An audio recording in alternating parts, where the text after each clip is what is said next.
She once said that once upon a time, our great men of the past, they used education to save the society. Now the time has come, education is in danger. Now the time has come to save education. It is the social obligation to save education. So we have assembled here to save education and the attack that is coming through new education policy. As a matter of fact, education has been under attack for a long time in our country.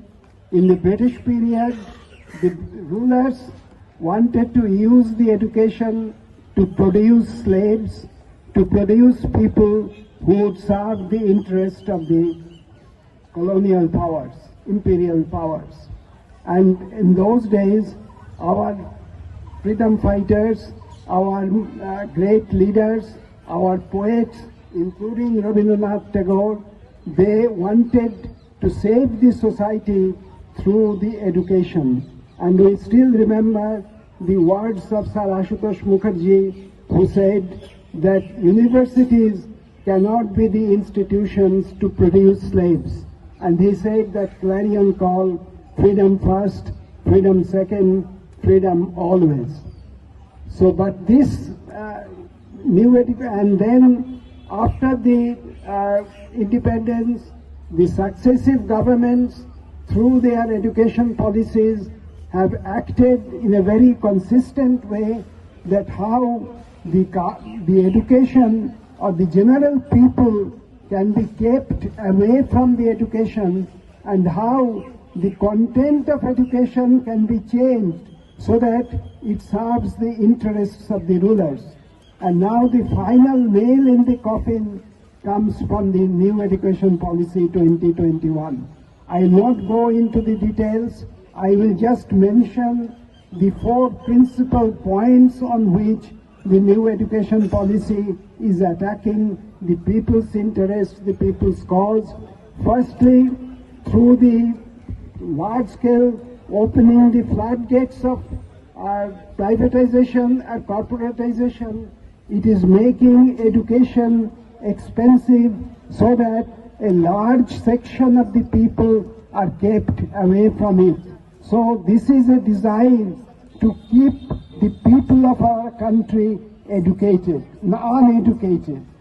Secondly, it is wanting to change the content of the education in such a way, in the name of our traditions, in the name of the so-called Indian knowledge system.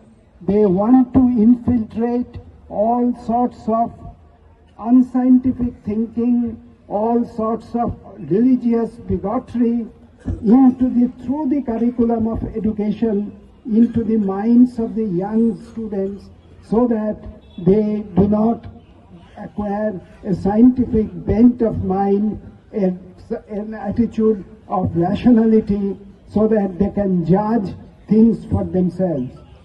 Thirdly, they want to have an extreme centralized control over education, which is the hallmark of fascism. And this centralization over the education comes in various ways, through the Higher Education Council, through having the National Curricular Framework, to having the Central University Entrance Examination tests. I do not enter into the details of all of this, but they wanting to cartel the autonomy of the institutions and bring them all under a central administrative control, under the control of the ruling dispensation, so that they can freely implement their heinous policies. And a test of that we are finding in what the BJP-ruled organizations are doing in Jawaharlal Nehru University and in Vishwabharati in West Bengal, the true premier institutions which are targeted by the Hindutva volleys as their experiments of Hinduizing education. Finally, they are carteling all financial. The government is trying to shade its responsibilities of educating the people. It has been long-standing demand from the Safe Education Committee. Also, we said that the 10% of the budgetary allocation should be for education and 30% of the state allocation should be for education. But if we go into a little bit of statistics of what it has been doing from the allocation of budgetary allocation from 2014 to 15, the allocation was 4.6. To that 4.6%, that was the total budgetary allocation. Of that, 4.6% was allocated for education. Mind the word allocation. And from that, the allocation has come down to half of that, 2.3% in 2021.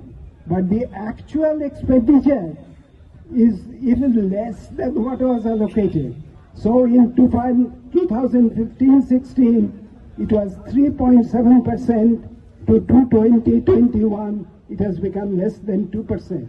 So in this way, by carteling the allocations to education, the government wants to hand over the education to private operators so that they can freely use their corporate interests they can freely make the education serve their corporate interests. Friends, the policy is such that we cannot say that a little bit of tinkering of this clause or that clause will make that policy acceptable to us. As highlighted again and again by the All India Safe Education Committee and the demand which has been placed by both Devashish Roy, the introductor, and Professor Anish Rai, the General Secretary, that we reject the new education policy in toto. We want a new education policy to be formulated anew to serve the people's interest. We reject the new education policy altogether.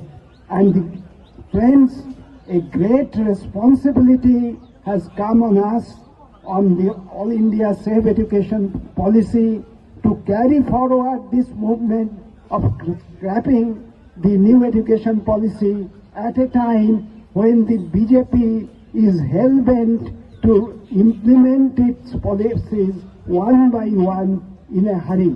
So the responsibility is on us. And you heard a song of Tagore, Akla Chalo Re, but you are not Akla, you are not alone. The people of India are with you. You have only to reach them, to bring them under your fold, and to make them understand the heinous policies of the new education, the heinous aspects of the new education policy, and then organize a massive people's movement to scrap the new education policy and demand a fresh education policy be formulated with people's interest by mind, people's interest in mind, and framed by people who are the educationists, who are the students, who are the beneficiaries of the educations. That is all. Thank you, and once again giving a call for sharpening your struggle for advancing the cause of education. Thank you.